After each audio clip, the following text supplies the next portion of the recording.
down our amendment to the growth policy plan, the Advanced Knox initiative. That was a 2-year effort, cost the county about $1.2 million to develop this amendment to the growth policy plan. I have Mike Moyers with me. Mike is going to address the legal aspects of this issue.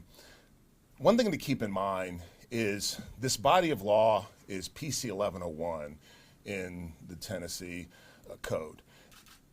It was all written to address forced annexation, which is where cities, municipalities will annex unincorporated areas even if the residents there don't ask for that, which is going on very aggressively. Then PC 1101 was written into law. It's not a great statute. There's a lot of murkiness, and that's part of what makes this so complex.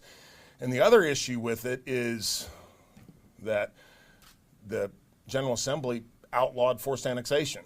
So there's really no reason to have this law anymore. But that's for another day. In this particular situation, we have some remedies that we can pursue, the Knox County pursue.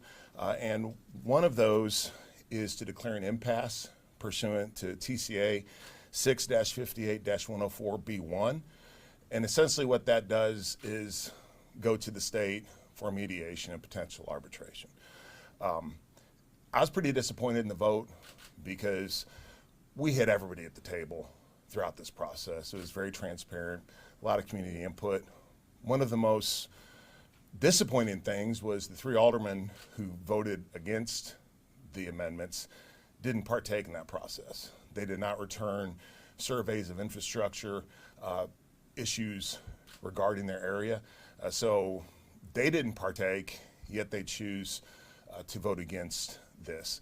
And nothing really changed in Farragut. You know, so much of this is about the land use plan and plan growth boundary and all those sort of things. And all that remained the same. So nothing was going to change anyway. And also we've heard a lot about North Shore. That's an issue, and it's an issue that we're addressing. So, you know, we've really gone out of our way to be good neighbors, to be accommodating, and when there is an issue that we can address, we do that. So the whole thing's just been pretty disappointing to me because I felt that that was the right thing for the county, for Farragut. It's somewhat frustrating that 3 aldermen in Farragut can overrule Richie Beeler, who is the county commissioner on the east side of the county, 45 minutes away, who voted for the amendment. And the fact that, you know, really have Farragut, town of 20,000 people, making decisions that go well beyond their jurisdiction and ultimately will impact close to 500,000 people. So at this point, I'll take questions. Have you spoken to those 3 aldermen? Have you? I have not. Not at all. Yes. And then I talk to Mayor Williams at least once a week, probably multiple times a week. So you would probably, would you be able to know why they voted no? There's Do you have an idea? Yeah, there's according to the meeting, they're worried about traffic on North Shore, which again, you know, we're addressing that. They are having a special meeting Wednesday where they will talk about the rationale behind voting in the negative. But again, the things that we've heard are not factual, and they're not applicable to that decision. Are you able to talk about those things, or do you prefer them to talk? I would prefer them to talk about it. And it appears that there's a May deadline to comply with the state requirements for this plan. Can you meet that, and how does it factor into the Farragut vote? Mike, can you talk about that, please? Sure. We had 120 days from the day that the Growth Policy Committee reported out its recommendations to act. We have acted, the county has acted, the city of Knoxville has acted, and now the town of Farragut has acted. So at this point, we have to ask what's the next step. And as the mayor referred, the next step is we declare an impasse. It's pretty clear that, that an impasse exists. In 2019, we attempted to amend the growth plan. Town of Farragut turned it down then. We then embarked on a 4-year million-dollar process to study the county and come up with a new recommendations that has again been turned down. The state statute that governs this, which is 6-58-104, provides for an alternative dispute mediation process. In 2000, when we first considered the growth plan, we had to go to that process because it was not agreed to by all the entities. We mediated out a solution and it was approved. That will be the next step for Knox County. We will be sending a letter to the Secretary of State declaring that an impasse exists, asking that the mediation panel be appointed, and we will attempt to mediate this dispute. If at the end of that process, the city and the town and the county cannot agree once again, then the next step in the process is an arbitration process where a panel of arbiters will make a binding decision on all three entities, which will obviate the necessity of any further votes by any of the entities involved. So that's the process that the statute gives us. Just on the technical side of that, because I read that statute, it looked to me like to declare an impasse, you have to reconvene the growth policy committee. Is that not correct? There are a couple of ways to look at it. First of all, we have a side agreement with the town of Farragut that was put together during the mediation process last time, and it explicitly states that that is not necessary in the process of amendment. On top of that, the statute is not really clear about that. A lot of the procedure you see in that statute is aimed at the initial adoption of the growth policy plan. In the initial adoption, the Growth Policy Coordinating Committee actually drafts the plan, which is then accepted by the county, city, and town. That's not what happens in an amendment process. In the amendment process, the Coordinating Committee can only say yes or no to the proposals, to the amendments that are proposed by one of the county executives, county mayor, town of Farragut mayor. They don't have the authority under the amendment process to amend that amendment, okay, that proposed amendment. So resubmitting it to them is kind of pointless. All they can say is yes or no. So we believe that that does not really apply here. We believe that under the language of the statute, which says if a recommended growth plan or revised growth plan is rejected, then the county or any municipality may declare the existence of an impasse. And we believe we can travel under that. So whether either under the agreement with the town of Farragut or the statute itself, we believe we have this authority. Is it technically possible for Farragut to just come back and vote the other direction on this? That would be up to their rules and procedures. I don't know what their town rules are as far as reconsidering a vote. There certainly is time for them to bring it back up and vote on it again. If not, then we will engage in this process with the state. What's the timeline for this process? When is it going to start? That's a good question. We will send a letter, hopefully today, no later than tomorrow, to the state asking them to appoint the panel, and then it's in their hands. They have to appoint the panel has to get together, the panel has to decide what its procedures are going to be, whether it's going to hold public hearings, public meetings in Nashville or here, or how they're going to handle that. So at this point, it's really difficult to say how long this will take. Mayor, why are you choosing not to reconvene the growth policy committee? There's really no point. I mean, again, this is, the city is okay with this, our commission's okay with this. It doesn't change anything in Farragut. So we're going to go back and essentially present the same thing. And I don't see any point in doing that and going through that process again. And Mayor, we had one commissioner tell us that it would have been better if you were there while they voted. Sure. What are your thoughts on that? We have worked with them a lot throughout this entire process, and frankly, we're all grown-ups, and I'm not going to be there to hold anyone's hand. They all knew where I stood. I mean, I think that's been very evident out in the media, and again, our folks worked every step of the way with Farragut. I can sit there, I guess, and mean mug them, but in the end, they're going to do what they want to do anyway. Does this change the county's relationship with Farragut? No, I mean, people in Farragut are part of Knox County. Obviously, as far as, and I don't even want to say it's the town of Farragut, right? Because Mayor Williams and Vice Mayor Pavlin were on board with this and were very supportive. So no, but what it does do is we do have to reprioritize some things. You know, when Farragut is essentially saying to us now that they're okay with the status quo, they like the things the way they are. We do have other parts of the county that have some infrastructure needs that, you know, that we're just going to have to move up the list now because, you know, Farragut has basically taken the position that that's what they want. You even think about Mayor Williams has done some great work advocating for the Campbell Station exit. Well, you know, that was upgraded not that many years ago. How can I go to the state and say, you know, gosh, there needs to be a new exit at Campbell Station Road? When we look at Watt Road, we look at Emory Road, we look at some of the other things that we're facing. So it won't change the relationship, but it will change our priorities of where we're going to invest our infrastructure dollars going forward. What does this do to the comprehensive land use plan? Is that supposed to come to county commission? Yeah. But that hinges on this growth. And we're still looking at that and kind of debating, working through that.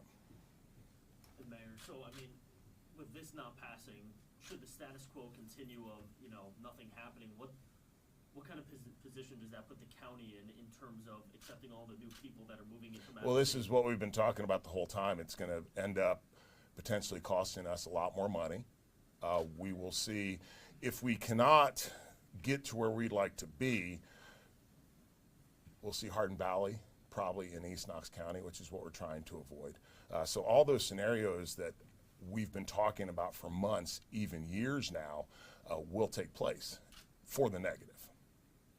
What are some of those infrastructure projects in Farragut that you might have to reprioritize? Again, you know, we just have to look at that and figure it out. You know, we've talked about North Shore, where that project's going to go forward because that's an existing need.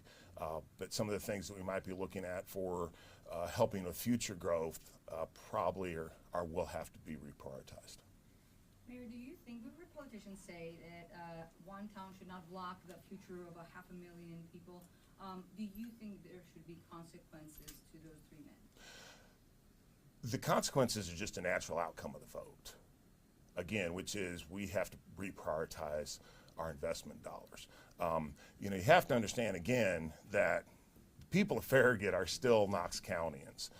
So we certainly don't want to do anything which is punitive for the folks in Farragut or Farragut itself.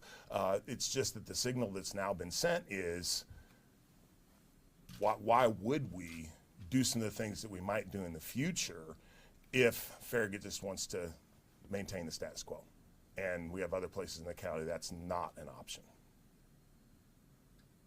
What do you think would be the best way to resolve this setback? We've heard mediation, we've heard possible arbitration, but what do you, and possibly they have time to vote again and pass it. What do you think would be the best way to resolve this setback? Well, the best way would be if they would reconvene and vote for it. I don't think that's going to happen, unfortunately. You know, because the justifications that were used, you can't address those because they're inaccurate and they're false. So I don't think that's going to happen. That would be the best way. Maybe it will. That'd be wonderful. Otherwise, hopefully we can go to the state and get this done as quickly as possible. What's the cost of this mediation plan, if any? That, yeah, we're not sure, as well as the timeline on that is something that's really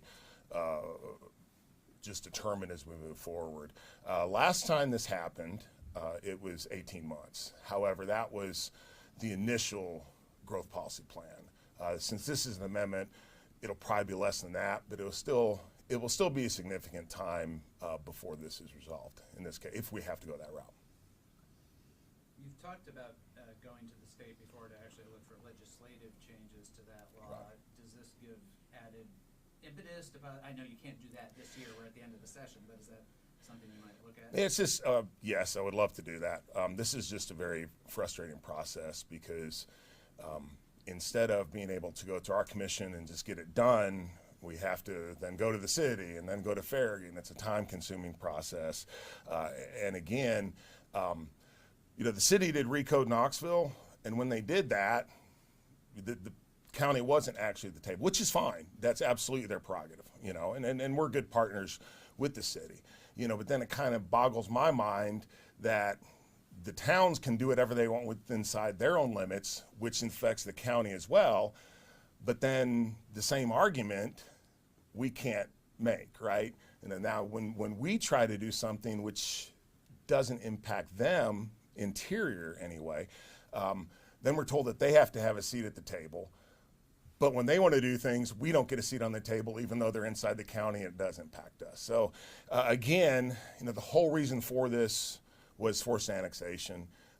There's no rationale to have this law anymore, and all it does is create all sorts of friction and just adds time and hassle to the process. There seems to be a sentiment against growth out there in Farragut area. What do you Well, I say think to that? actually that's across the state. It's not just in Farragut, and we see a lot of it in East Knox County, and I understand why, because we do have a lot of folks moving here, and we're going through some changes. I just remind everybody that, yeah, population growth brings challenges, it causes issues, but the reason people are coming to Tennessee is because we're a great place to live. And in many cases, they're fleeing places which are not a great place to live, or they are looking for a better place to live, in their opinion. That's really a compliment to us, right? You want to be the place where people want to live. You do not want to be the place where people can't wait to get out from. So as long as we are pursuing policies such as an extremely beneficial tax structure and being very business friendly, this is just the outcome of those policies. And it should really be considered a positive. Now we have to be able to work through it, but in the end, having people coming here with the economic vitality and resources that they're bringing, it is not a bad thing. Who's going to be paying for this mediation process? Go ahead, Mike, sorry. The statute says that at the end of the day, all of the parties involved pay, but it also says that where it appears that one particular party is acting unreasonably or in bad faith, all of the costs can be associated to that party. So that's certainly something we can consider down the road. Mike, one question real quick while you're Yes. there, just a historical note. You mentioned 2000 that this went in past. That wasn't Farragut at that point, right? That was the city I of believe that was the city of Knoxville, but the process still required, and Farragut was at the table during the process, which is where these side agreements came into being. And something I didn't ask in the beginning, can you please spell your first and last name? for the record? It's Mike, which is easy, Moyers. Thank you. You need mine. I need to email it to, so I'm certain. Okay, to Glenn with two N's. Anybody else? Well, again, thank you all so very much. I'd like to wrap this up by thanking the Advanced Knox team. They have worked diligently. Frankly, I wouldn't have done anything any different than what they've done and have put in a lot of hard work. I'd like to thank our county commission. I'd like to thank Mayor Kincannon and the city of Knoxville for their support. And I'd also like to thank Mayor Williams and Vice Mayor Pavlin for their affirmative vote. And thank you all so very much. If you have any more questions, feel free to talk to Mike Danilla. Mandy Benedict, who is also over the Advanced Knox initiative, is also here, and be happy to talk with you all. So thank you all so very much. Have a great day.